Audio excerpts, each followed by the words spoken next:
नमस्कार विद्यार्थी मित्रांनो, मी ईश्वरी हडकर टीचर चॅनलवर परत एकदा आपलं अगदी मनापासून स्वागत करते। तर आजचा हा व्हिडिओ मी खास 3rd स्टँडर्ड इंग्लिश मीडियमच्या विद्यार्थ्यांसाठी बनवला आहे। त्यांचा जो आता सेकंड टर्मची जी एक्झाम जवळ आली आहे, तर आपण एका पेपरचे सगळे क्वेश्चन्स एकत्र येते बघूया।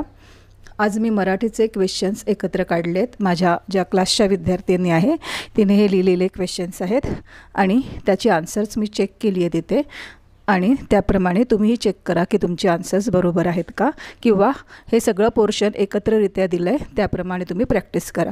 जसं की फिल इन द ब्लँक्स एकत्र आहेत सगळे, मग शब्दार्थ एकत्र आहे, कोण म्हणाले ते एकत्र आहे, अशा प्रकारे सगळे जे लेसन्स आहेत त्यामध्ये ज्याप्रमाणे क्वेश्चन्स आहेत त्याचा क्रम लावून आम्ही एकत्ररित्या इथे लिहिलेले आहेत।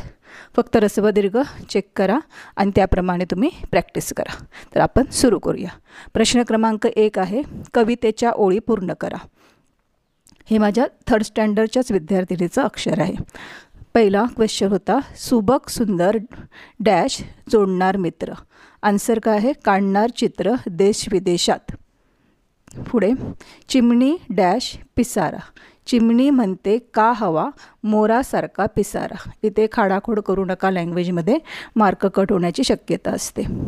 वाघोबाचा डॅश कुत्रा। वाघोबाचा शूरपणा मागत नाही कुत्रा। जो तो डॅश चिंता, कधीच जगत नाही कसली चिंता। अशा प्रकारे कवितेच्या ओळी आहेत। नंतर शब्दार्थ आहेत, ते सगळ्या लेसनमधले शब्दार्थ आम्ही इथे एकत्र केले आहेत, ते तुम्हाला मी वाचून दाखवते आता। संगणक, इंग्लिशमध्ये त्याला कम्प्युटर म्हणतात, COMPUTER। अचूक, करेक्ट, CORRECT। सुंदर, ब्युटिफुल, BEAUTIFUL। चित्र, पिक्चर, PICTURE। देश, ओन कंट्री। अशा प्रकारे तुम्ही स्पेलिंग बघा, मी फक्त आता उच्चार सांगते, नाही तो व्हिडिओ उगीच मोठा होईल। विदेश, फॉरेन कंट्री। संवाद साधणे, टू टॉक, व्यवहार, ॲक्टिव्हिटी, झटपट करणार। We do think fast, FAST fast येते, झटपट करणार, विल डू थिंक फास्ट। प्रवास, जर्नी। शेंगा, पीनट्स, टरफले, शेल्स। जबाबदारी, रिस्पॉन्सिबिलिटी, घाण, डर्ट। वृत्ती, बिहेवियर, जीवन, लाईफ, धाडसी, ब्रेव, शेत, फील्ड। अशा प्रकारे खाडाखोड करू नका मात्र।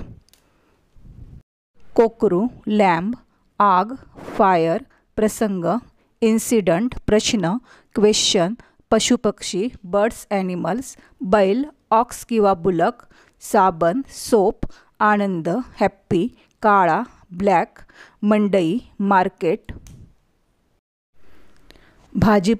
पालेभाज्या, ग्रीन व्हेजिटेबल्स, कारले, बिटर गार्ड, उपाशी, हंगरी, वजन, वेट, कोशिंबीर, सॅलड, सूप, SOUP, पडवळ, स्नेक गोर्ड, खुर्ची, चेअर, स्टूल, पंखा, फॅन। अशा प्रकारे शब्दार्थ बघितले। आता सगळे जे यमक जोडवा म्हणून प्रश्न आहेत ते एकत्र केले, ते टोटल 17 आहेत, ते बघूया काय आहेत ते। आणणार ला यमक जुळवणारा शब्द आहे करणार। चित्र, मित्र, साधणार, बघणार, करणार। कला, मला, बटाटा, टमाटा, भाजून, तळून, खाल, गाल, सॉस, खास। त्यानंतर पिसारा, चारा, रंग, दंग, राबू, साबू, भित्रा, कुत्रा, गुंता, चिंता, थंडगार, फार, सशक्त, फक्त, घटक आणि चटक। अशा प्रकारे यमक जुळवणारे शब्द आहेत। पुढचा प्रश्न आहे, कोण ते सांगा। प्रश्न क्रमांक 4 आहे, कोण ते सांगा। पिसारा असणारा मोर, गाण्यात दंग, कोकिळ, खूप भित्रा, ससा, शूरपणासाठी प्रसिद्ध वाघोबा, मनात विचारांचा गुंता असणारा माणूस। पुढचा प्रश्न क्रमांक 5 आहे, कोण म्हणाले ते लिहा। इथे कोण म्हणाले ते लिहा असा प्रश्न आहे। कधी कधी तुम्हाला कोण कोणाला म्हणाले असा पण प्रश्न असतो। जेव्हा कोण म्हणाले ते लिहा तेव्हा फक्त कोण म्हणाले ते लिहायचं, आणि जर कोण कोणास म्हणाले असं असेल तर दोन्ही लिहावं लागेल तुम्हाला। आई मला ही भाजी नको, हे कोण म्हणालं, तर इथे आन्सर शीट पण आपली आहे, तीही बघूया। आई मला ही भाजी नको, पहिल्याचा आन्सर आहे तेजस म्हणाला। त्यानंतर कोथिंबीर तुम्ही खाणार तर जेवण रुचकर लागणार, कोण म्हणालं? टमाटा म्हणाला. त्यानंतर चष्मा लवकर नाही लागणार, कोण म्हणालं? मुळा आणि गाजर म्हणाले. नंतरचा प्रश्न आहे, हिरव्या हिरव्या पालेभाज्या रोज रोज खाव्या ताज्या ताज्या, कोण म्हणालं? पालेभाज्या म्हणायला. नंबर लिहायचा आणि नंतर मग आन्सर लिहायचं, क्वेश्चन लिहायची गरज नसते. आजारपण येणार नाही कधी, 5 नंबरचं आन्सर काय आहे? काकडी म्हणाली. त्यानंतर केव्हा येणार चालायला तुला, कोण म्हणालं? खुर्ची म्हणाली. असं लिहिलं तरी चालेल जर कोण म्हणालं असं विचारलं तर. आणि कोण कोणाला म्हणालं तर खुर्ची स्टूलला म्हणाली. आणि शेवटचं आहे, जेव्हा हाताने वाजवशील टाळी, कोण म्हणालं? स्टूल खुर्चीला म्हणाली किंवा स्टूल म्हणालं असं लिहिलं तरी चालेल.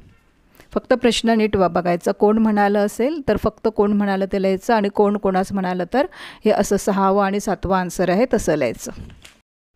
का ते सांगा, त्याच्या आधी एक क्वेश्चन राहून गेलेला, तो इथे उत्तरपत्रिकेत डायरेक्ट घेतला आहे. खालील शब्दात लपलेले शब्द लिहा. मोरासारखा, मग मोरासारखामध्ये कुठले कुठले शब्द आहेत बघा? मोर, खार, सार, रास, सारखा. अशा प्रकारे जेवढे शब्द तुम्हाला ह्यामध्ये दिसतील ते तुम्ही लिहू शकता एवढ्याच अक्षरांपासून बनवून. कावळा, काळा, वळा, काव, विचारतो, विचार, चार. अशा प्रकारे. आता का ते सांगा हा प्रश्न आपण बघूया. झुगी धावत झोपडी बाहेर आली. का? कारण तिला लांडगा दिसला, तो कोकराकडे येत होता. पुढे, झुगीने जळते लाकूड हातात घेतले. कारण लांडगा कोकरावर झडप घालायला येत होता, म्हणून झुगीने जळते लाकूड लांडग्याच्या दिशेने फेकले. तिसरा क्वेश्चन बघा. लांडगा घाबरला. तर लांडगा का घाबरला? कारण झुगीने जळते लाकूड लांडग्याच्या दिशेने फेकले. चौथं कारण काय आहे? झुगी जोरजोरात ओरडू लागली. कारण काय आहे? कारण लांडगा कोकरावर झडप घालायला येत होता, म्हणून झुगी जोरजोरात ओरडू लागली. आणि शेवटचं कारण आहे, गावाच्या सरपंचांनी झुगीची पाठ थोपटली. कारण तिने धाडसाचे काम केले, म्हणून गावाच्या सरपंचाने झुगीची पाठ थोपटली. आता शेवटचा जो क्वेश्चन आहे ते उत्तरे लिहा. जे सगळे प्रश्न आहेत एका वाक्यात ते एकत्र केलेले आहेत, ते आता आपण एक एक आन्सर्स बघूया. कवीच्या घरी काय आणणार? कवीच्या घरी संगणक आणणार आहे. कवी कुठचे मित्र जोडणार आहे? कवी देश विदेशातील मित्र जोडणार आहे. प्रवासी काय खात होते? प्रवासी शेंगा व संत्री खात होते. पुढे बघा. प्रवासांचे खाणे झाल्यानंतर गुरुजींनी काय केले? 4 नंबरचा आन्सर. नंबर लिहायचा आन्सर क्वेश्चनचा. प्रवासांचे खाणे झाल्यानंतर गुरुजींनी टरफले व साली गोळा करून कागदात ठेवल्या. सार्वजनिक ठिकाणी स्वच्छता ठेवण्याबद्दल आपली कोणती जबाबदारी आहे? सार्वजनिक ठिकाणी अस्वच्छ असेल तर त्यांना योग्य त्या ठिकाणी सूचना देणे, तसेच त्या ठिकाणी सूचना फलक लावणे ही आपली जबाबदारी आहे. अशा प्रकारे डर्टी वर्क करायचे नाही, व्यवस्थित आन्सर लिहायचं आहे आपल्याला. या पाठातील पात्रे कोणती? या पाठातील पात्रे झुगी, आई, बाबा, कोकरू, लांडगा. झुगी कोठे राहत होती? झुगी शेतातील झोपडीत राहत होती. झुगीला कशाचा आवाज आला? झुगीला कोकराच्या ओरडण्याचा आवाज आला. लांडगा कोणावर झडप घालणार होता? लांडगा कोकरावर झडप घालणार होता. झुगीच्या धाडसाचे कौतुक कोणी केले? झुगीच्या धाडसाचे कौतुक गावाच्या सरपंचाने, शाळेतील मुख्याध्यापकांनी व शिक्षकांनी केले. प्रश्न नंबर 11. झुगीमध्ये असलेले गुण सांगा. प्रसंगवधानता, धाड, इथे नंतर कॉमा येणार, वेगवेगळे गुण आहेत ना ते. धाडसी व चिकाटी वृत्ती हे झुगीमध्ये असलेले गुण आहेत. Question number 12. पशुपक्ष्यांना कोणती कला अवगत असते? पशुपक्ष्यांना जगण्याची कला अवगत असते. प्रश्न नंबर 13. पशुपक्ष्यांप्रमाणे माणसे आनंदाने का जगत नाहीत? माणसे कधीच सुखी व समाधानी नसतात. दुसऱ्याकडे जे आहे ते आपल्याकडे का नाही त्याचाच ती जास्त विचार करत असतात. पशुपक्ष्यांचे मात्र असे नसते, आपल्याकडे जे आहे त्यात ती आनंदी राहतात. प्रश्न नंबर 14. तेजसला कोणती भाजी आवडत नव्हती? उत्तराला 14 नंबर द्यायचा आणि मग उत्तर लिहायचं. तेजसला कारल्याची भाजी आवडत नव्हती. 15 नंबरचा क्वेश्चन आहे, मंडईत कशाची दुकाने सजली होती? मंडईत भाज्यांची दुकाने सजली होती. 15 नंबरचा प्रश्न झाला. 16 नंबरचा प्रश्न, काय खाल्ल्यावर गाल लाल होतात? टमाटा खाल्ल्यावर गाल लाल होतात. 17 नंबरचा प्रश्न, मुलांसाठी टमाट्याचे खास काय बनवले जाते? मुलांसाठी टमाट्याचे खास सूप व सॉस बनवले जाते. 18 नंबरचा प्रश्न, डोळ्यांना ताकद कशामुळे मिळते? प्रश्न नंबर दिसतोय ना, डोळ्यांना ताकद कशामुळे मिळते? डोळ्यांना ताकद मुळा व गाजर ह्यामुळे मिळते. 19 नंबरचा प्रश्न, आपल्याला पोषक घटक कशातून मिळतात? आपल्याला पोषक घटक मेथी, चुका, चाकवत, माठ या पालेभाज्यातून मिळतात. खुर्ची स्टूलला काय म्हणाली? खुर्ची स्टूलला म्हणाली, येणार का चालायला तुला? आणि प्रश्नचिन्ह द्यायचं, शेवटी प्रश्न विचारलाय म्हणून. पुढे, स्टूल खुर्चीला काय म्हणाले? 21 नंबरचा प्रश्न, स्टूल खुर्चीला म्हणाले, जेव्हा तू हाताने वाजवशील टाळी. 22 नंबरचा प्रश्न आहे, अतुल सुहासला कशासाठी बोलवत होता? अतुल सुहासला खेळण्यासाठी बोलवत होता. 23 नंबर, वर्तमानपत्रात कशाकशाची माहिती येते? वर्तमानपत्रात छान छान गोष्टींची, कोडी, पशुपक्ष्यांची, चित्रकथा, कविता, गाण्यांची माहिती येते. प्रश्न नंबर 24, सुहास रद्दीतील कोणती पुस्तके बाजूला काढतो? सुहास रद्दीतील गोष्टीची व कवितांची पुस्तके बाजूला काढतो. प्रश्न नंबर 25, सर्वजण रविवारी भेटून काय काय करणार आहेत? सर्वजण रविवारी भेटून वाचन करणार, खेळणार व अभ्यासही करणार आहेत. पुढचा प्रश्न आहे, खालील पशुपक्ष्यांना कोणते प्रश्न पडत नाहीत? काय काय दिलंय बघा, गाय, बैल, ससा, कोकीळ, कावळा. यांना कोणते प्रश्न पडत नाहीत ते आता आपण बघूया. गाय कधीच म्हणत नाही मिळेल का मला चारा. बैल कधीच म्हणत नाही मीच का राबू.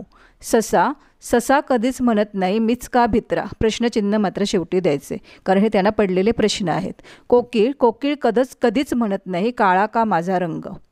कावळा कधी विचारतो का वापरू कोणता साबू.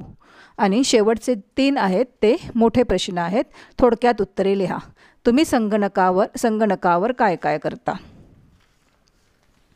उत्तर आहे बघा, आम्ही संगणकावर चित्र काढतो, अचूक गणिते सोडवतो, तसेच संगणकाद्वारे देशविदेशातील मित्र जोडतो, त्यांच्याशी संवाद साधतो, तसेच वेगवेगळे व्यवहार झटपट करू शकतो. हे उत्तर अगदी बरोबर आहे. पैकीच्या पैकी मार्क येथे मिळाले पाहिजेत, परंतु परीक्षेत अचूक उत्तर मुलांनी लिहावं म्हणून मी त्यांचा हाफ मार्क इथे इरेजिंगसाठी पण कट केला आहे, पण ह्या उत्तराला पूर्ण मार्क मिळणार. पुढचा प्रश्न आहे, सार्वजनिक ठिकाणी कचरा करणारे लोक पाहिल्यास तुम्ही त्यांना काय सांगाल? तर ह्याचं उत्तर अशा प्रकारे आहे,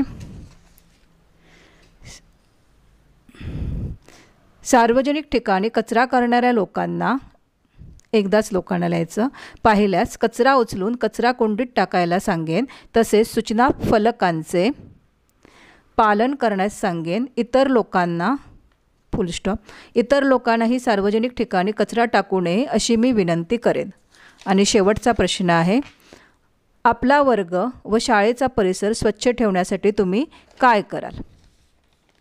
आपला वर्ग व शाळेचा परिसर स्वच्छ ठेवण्यासाठी आम्ही कागद व पेन्सिलचे तुकडे इकडे तिकडे न टाकता कचरापेटीत टाकू. डबा खाताना खाऊ खाली सांडणार नाही ह्याची काळजी घेऊ. आपला वर्ग शाळेचा परिसर सर्व मुले मिळून स्वच्छ करू व स्वयंशिस्तता पाळू. अशा प्रकारे जे लेसन खालचे सगळे क्वेश्चन आन्सर्स होते इथे आम्ही कंप्लीट केले आहेत माझ्या विद्यार्थिनीने. फक्त हे न बघता लिहिलेले आहेत म्हणून एवढ्या चुका आहेत, पण छान लिहिलेलं आहे एकूण पेपर. कारण न बघता मराठी इंग्लिश मिडियमच्या मुलांना अशा प्रकारचं लिहिता येणं पण तशी सहज साध्य गोष्ट नाही आहे, ठीक आहे ना.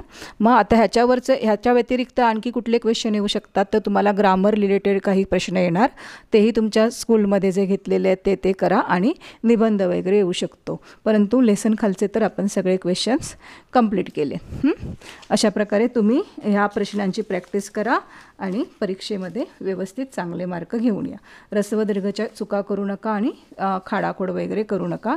नीटनेटका पेपर लिहून चांगले मार्क मिळवा. आशा करते की माझं हे लेक्चर तुम्हाला आवडलं असेल तर नक्कीच चॅनलला सबस्क्राईब करा, जेणेकरून पुढच्या व्हिडिओचं नोटिफिकेशन तुम्हाला मिळत राहील, आणि इतरांनाही शेअर करा, जेणेकरून त्यांनाही ह्या व्हिडिओचा उपयोग होईल. लाईक करा, कमेंट करा, ठीक आहे. आणि रिव्हिजन मात्र करतच राहा. थँक्यू.